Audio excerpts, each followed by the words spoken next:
નમસ્કાર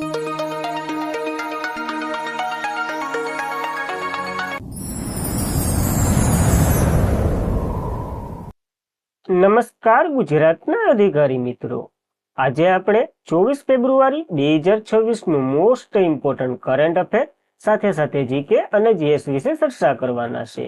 તો ખાસ કરીને ચેનલ ઉપર નવા હોય તો ચેનલને સબસ્ક્રાઇબ કરી લેવી, વિડીયો પસંદ આવે તો લાઈક કરવો અને તમારા મિત્રો સુધી અવશ્ય શેર કરી દેવો. તો ચાલીએ આજના ઇમ્પોર્ટન્ટ ક્લાસની આપણે શુભ શરૂઆત કરી દઈએ. તો આંતરરાષ્ટ્રીય માતૃભાષા દિવસ 2026 આપણે ક્યારે મનાવ્યો છે? તો 21 ફેબ્રુઆરીના રોજ આ મહત્વનો દિવસ મનાવવામાં આવે છે દરેક ભાષાને માન આપવા માટે. તો ભારતીય ભાષાકીય સંસ્કૃતિ અને વિવિધતાના પ્રત્યે જાગૃતિ લાવવા, સમુદાયોમાં બહુભાષીય પ્રોત્સાહન આપવા દર વર્ષે 21 ફેબ્રુઆરીના રોજ વૈશ્વિક સ્તરે આંતરરાષ્ટ્રીય માતૃભાષા દિવસ મનાવવામાં આવે છે. 1947માં જ્યારે પાકિસ્તાનની રચના થઈ ને ત્યારે બે ભૌગોલિક સાંસ્કૃતિક રીતે અલગ અલગ પ્રદેશોનો સમાવેશ થયો હતો. આપણને ખ્યાલ જ છે, પૂર્વ પાકિસ્તાન જે હાલનું બાંગ્લાદેશ છે અને પશ્ચિમ પાકિસ્તાન જે હાલનું પાકિસ્તાન જ છે. ભારતીય પ્રદેશ અલગ અલગ પડે છે, પણ પૂર્વ પાકિસ્તાન મોટાભાગની વસ્તી બંગાળી બોલતા હતા અને સરકારે ઉર્દુ એકમાત્ર રાજ્ય ભાષા તરીકે જાહેર કરી હતી. ત્યારે આંદોલનને વ્યાપક પ્રદર્શનોને વગેરે વગેરે થયા હતા અને જ્યારે જે માતૃભાષા માટે મૃત્યુ પામીએ ને એના જ માનમાં આ દિવસ મનાવવામાં આવે છે. તો ઘણો ખરો ઇતિહાસ છે. આ સંઘર્ષને માન્યતા આપવા યુનેસ્કોએ 21 ફેબ્રુઆરીને આંતરરાષ્ટ્રીય માતૃભાષા દિવસ તરીકે ઉજવવાની શરૂઆત કરી હતી. આ વખતની થીમે મહત્વની છે, બહુભાષીય શિક્ષણ પર યુવાનોનો અવાજ. તો ખાસ કરીને થીમે પૂછાઈ શકે એવી છે. તો બંને વસ્તુ આપણને યાદ રાખવી મહત્વ ધરાવે છે. એટલા માટે દિવસો કાલ જ જોયા હતા તો આજ ન જોવા. ત્યારબાદ ઇમ્પોર્ટન્ટ પ્રશ્ન છે, તો તાજેતરમાં જ ડીઆરડીઓએ ગગનયાન ડ્રોન પેરાશૂટ માટે સફળ પરીક્ષણ ક્યાં કર્યું છે? તો ચંદીગઢ ખાતે સફળ પરીક્ષણ કર્યું છે. જે ભારતીય અવકાશી જવાના છે ને તો એને પાછા લાવવા માટે પરીક્ષણ તો કરવા જ પડે. તો આ પરીક્ષણ ડીઆરડીઓ દ્વારા ઇસરો અને એલિયન ડિલિવરી રિસર્ચ જી ડેવલપમેન્ટ ઓર્બિટર મિશન સાથે મળી અને કરવામાં આવ્યું હતું. પરીક્ષણનું સ્થળ ચંદીગઢ છે, તો ત્યાંથી ફેક્ટર નીકળી શકે. આ પરીક્ષણ ઉચ્ચ શક્તિવાળા રિબન પેરાશૂટ ડિઝાઇન અને ઉત્પાદન ભારતીય કુશળતાને સાબિત કરી છે. સફળ રહ્યું છે પરીક્ષણ. ગગનયાન મોડ્યુલ જે પૃથ્વીમાં પાછા ફરતા વખતે ડ્રેગ ઘટાડવા અને સુરક્ષિત ઉતારવા સુનિશ્ચિત કરવા માટે આ ડ્રોન પેરાશૂટનો ઉપયોગ કરશે અને એના માટે જ આ પરીક્ષણ હતું. તો આપણને યાદ રાખવું ચંદીગઢ ખાતે થયું છે. ત્યારબાદ ગગનયાન મિશનની વાત કરી લઈએ. ભારતનું પ્રથમ માનવ રહિત મિશન એટલે માનવ સહિત અવકાશ મિશન હશે. ટૂંકમાં માનવને લઈ જવાના છે. 3 ગ્રુપના કેપ્ટનો જશે, પ્રશાંત બાલકૃષ્ણ નાયર, અજીત કુમાર કૃષ્ણન, અગન પ્રતાપ અને વિંગ કમાન્ડર જવાના છે શુભાંશુ શુક્લા. આમાંથી 3 લોકો જવાના છે, એકને કાઢી નાખવાના છે. હવે તાણે નક્કી કરશું કોણ કોણ જાહે.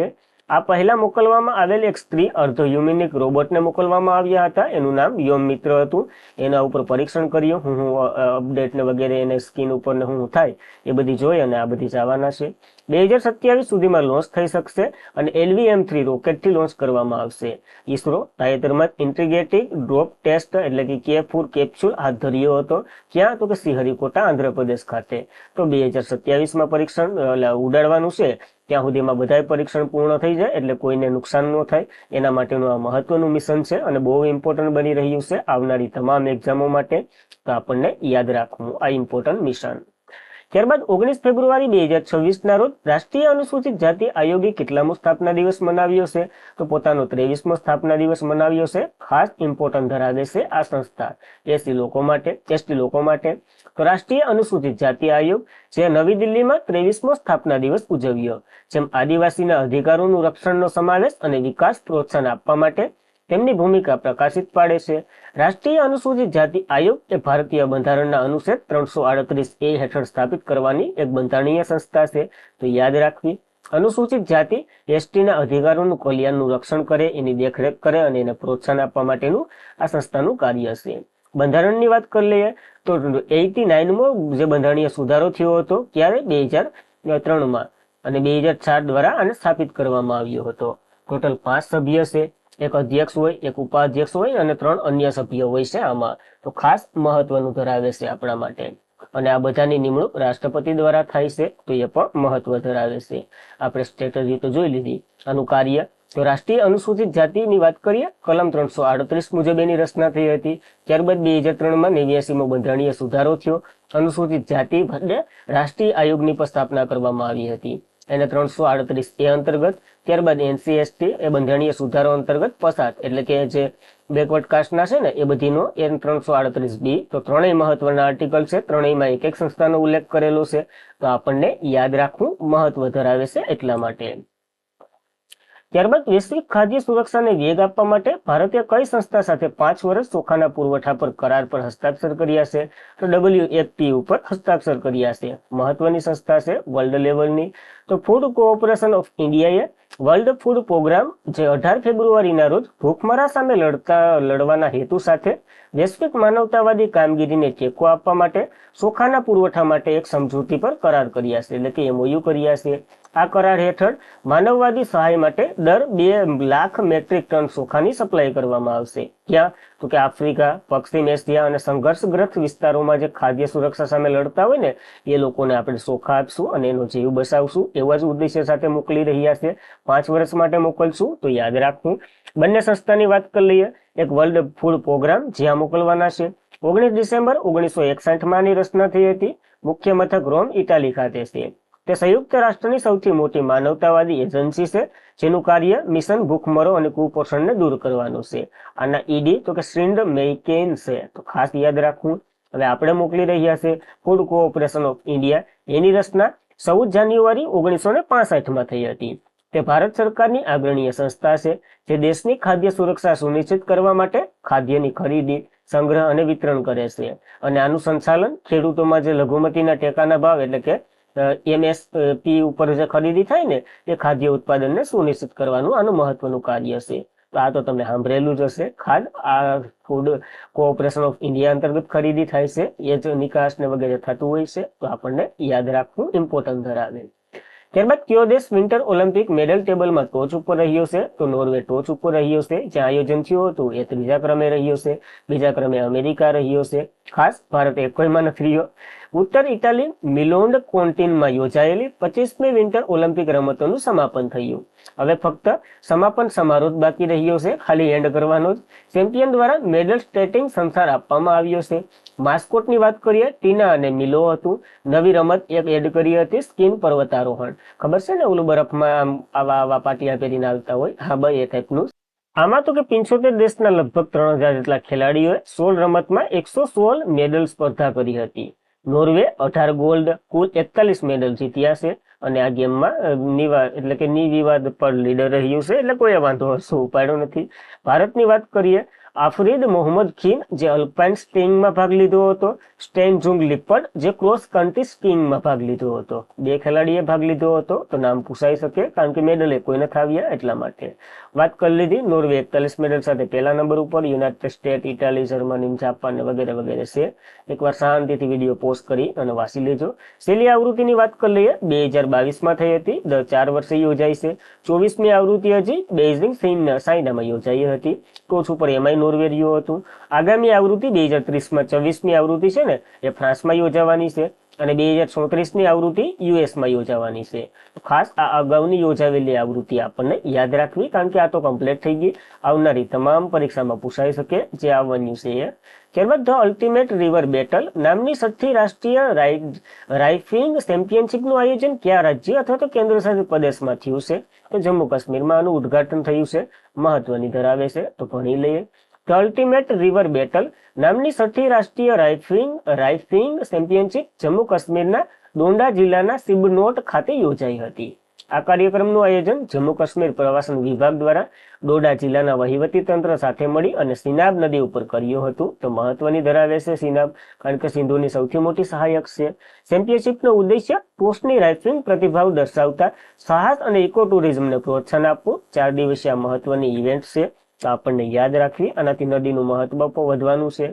ત્યારબાદ કયા દેશને હરાવી ભારતીય એ ટીમે મહિલા એશિયન કપ રાઇઝિંગ સ્ટાર 2026નો ખિતાબ જીત્યો છે? તો ક્રિકેટ જેવી ઇવેન્ટ છે અને ક્રિકેટ જ તમે ગણી શકો છો. બાંગ્લાદેશ જે પૂર્વ પાકિસ્તાન છે ને એને હરાવ્યું છે, તો મહત્વ ધરાવે છે આપણા માટે. ભારત એ મહિલા કેપ્ટન રાધા યાદવ ટીમે રવિવારે SSC મહિલા Asian cup rising star final બાંગ્લાદેશને 46 રનોથી હરાવી અને શાનદાર ઓલરાઉન્ડ તરીકે જીત્યું છે. મહિલા એશિયન કપ રાઇઝિંગ સ્ટાર 2026 બીજી આવૃત્તિ હતી, જે 13 થી 22 ફેબ્રુઆરી 2026 દરમિયાન યોજાઈ હતી. ક્યાં? તો કે બેંકોક, થાઈલેન્ડમાં. Player of the match Tejal Hambasingh રહ્યા હતા. ભારતના આયોજન તો કે એશિયન ક્રિકેટ કાઉન્સિલે કર્યું હતું. 19 સપ્ટેમ્બર 1983માં એની રચના થઈ હતી, જેનું મુખ્ય મથક દુબઈ યુએઈ ખાતે છે અને પ્રમુખ પાકિસ્તાનના છે મોહમ્મદ નકવી. તો ખાસ મહત્વ ધરાવે છે આ બોડી જેના દ્વારા આનું આયોજન થયું હતું. ભારતની મહિલા ટીમે જીત્યું છે, તો આપણને યાદ રાખવું. ત્યારબાદ આઈપીસીએ 2026માં જે રમતોમાંથી કયા દેશને પેરા ઓલિમ્પિક પરથી પ્રતિબંધ હટાવી દીધો છે? તો જો વિન્ટર તો પતી ગયું, હવે જે બીજા બધીમાં રમશે ને એમાં રશિયા અને બેલારુસ બંનેનો પ્રતિબંધ હટાવી દીધો છે. તો એ અને બી બંને જવાબ આવશે. આઈપીસી એટલે જોઈએ, આઈપીસી એટલે તો કે જે છે ને પેરા ઓલિમ્પિકની એક કમિટી, આંતરરાષ્ટ્રીય પેરા ઓલિમ્પિક એટલે કે ઇન્ટરનેશનલ જે પેરા ઓલિમ્પિક કમિટી, એની વાત કરી લઈએ. રશિયા અને બેલારુસ એથ્લેટ મિલોન કોન્ટિન 2026 વિન્ટર ઓલિમ્પિક તેમના રાષ્ટ્રીય ધ્વજ હેઠળ સ્પર્ધા કરશે. 2022માં લાદવામાં આવેલ પ્રતિબંધ નોંધપાત્ર રીતે ઉલટાવી દીધો એટલે કે હટાવી દીધો. 2022માં જે રશિયા અને ઓલાનું યુદ્ધ થયું હતું ને યુક્રેનનું, એ બધીને ઘણો વિવાદ હતો. આંતરરાષ્ટ્રીય પેરા ઓલિમ્પિક સમિતિની વાત કરીએ, બંને રાષ્ટ્રોએ મર્યાદિત ક્વોન્ટિંગ ફાળવવાની પુષ્ટિ કરી છે, જેનાથી તે રમતોમાં સંદર્ભ અને સમારોહ દરમિયાન ધ્વજ અને રાષ્ટ્રગીતને સંપૂર્ણ છૂટ આપવામાં આવી છે. તો યાદ રાખવું. આઈપીસીએ આ નિર્ણય લીધો છે આંતરરાષ્ટ્રીય પેરા ઓલિમ્પિક સમિતિ, જેની સ્થાપના 22 સપ્ટેમ્બરના રોજ થઈ હતી. મુખ્ય મથક બોન જર્મની ખાતે છે અને અધ્યક્ષ એન્ડ્રુ પાન્સલ છે. હવે ક્યારે થઈ હતી એ તમારે કોમેન્ટ કરવાનું છે. જાણી ધોઈને નથી લખવું આ સાલવારી, કારણ કે ઇમ્પોર્ટન્ટ ધરાવે. તો તમે વિકીપીડિયા જેમાંથી ગોતીને લખવું એ લખો, ઇમ્પોર્ટન્ટ છે એટલા માટે. ત્યારબાદ તાજેતરમાં જ કયા સીઓએ સતત બીજા વર્ષ માટે પ્રતિષ્ઠિત CEO of the year award જીત્યો છે? તો સમીરી કોન્ડિનિયાએ આ એવોર્ડ જીત્યો છે. ખાસ મહત્વના નિષ્ણાત છે, ડોક્ટર છે આપણા માટે. તો લ્યુમિનેન્ટ રેક્રોમેન્સ મેનેજરિંગ ડિરેક્ટરના સીઓ ક્યુનિક્સન વાઇસ ચેરમેન અને સીઓ સમીર કોન્ડોનીએ સતત બીજા વર્ષ માટે CEO of the year award જીતી અને સન્માન મેળવ્યું છે. આ સન્માન 16 ફેબ્રુઆરીના રોજ તાજલેન્ડ અને મુંબઈ ખાતે આયોજિત એક સમારોહમાં આપવામાં આવ્યું છે એમને. કયા ક્ષેત્રે? તો કેન્સરના નિદાન અને આનુવંશિક પરીક્ષણ ક્ષેત્રમાં એના ઉત્કૃષ્ટ નેતૃત્વ માટે એને મળ્યું છે. તો ખાસ મહત્વ ધરાવે છે નામ અને એવોર્ડ બંને આપણને યાદ રાખવા. ત્યારબાદ ભારતમાં ક્યાં યોજાયેલ પંકજ અડવાણીએ લિબરન વિન ચેમ્પિયનશિપ કપ 2026 જીત્યો છે? પહેલી વાર જીત્યો છે. બેંગ્લોરમાં યોજાયેલું છે. સ્નૂકરના ખેલાડી છે, તો આપણને યાદ રહેવું જોઈએ. ભારતના સૌથી પ્રખ્યાત cute boy Pankaj Advani Karnataka state billion એસોસિએશનના બેંગ્લોર ખાતે યોજાયેલ best of the 11 final cup Chawla 6-3 થી હરાવી અને પ્રથમ એટલે કમલ સાવડા સામે હતા. લિબલ વિન ચેમ્પિયનશિપ કપ 2026 જીતી અને પોતાની ભવ્ય કારકિર્દીમાં એક પ્રકરણ ઊભું કર્યું છે. આ એક વ્યાવસાયિક સ્નૂકર ટુર્નામેન્ટ હતી, જેમાં લિબરન વિન ક્રેથોલિંગ દ્વારા આયોજિત થયું હતું અને આ એક જીત પછી પંકજ અડવાણી લિબરન વિન બ્રાન્ડ એમ્બેસેડર પણ એને પસંદ કરવામાં આવ્યા છે. તો 2 પોઈન્ટો થયા છે, બંને યાદ રાખવા પંકજ અડવાણીને લગતા. અને આજના માટે એટલું જ હતું. ખાસ કરીને મિત્રો વિડીયો પસંદ આવ્યો હોય તો લાઈક કરો, તમારા મિત્રોને શેર કરો, ચેનલ ઉપર નવા હોય તો અવશ્યથી સબસ્ક્રાઇબ કરી લો. હવે કાલનું રિવિઝન કરી લઈએ, પછી આપણે સેશન એન્ડ કરીએ.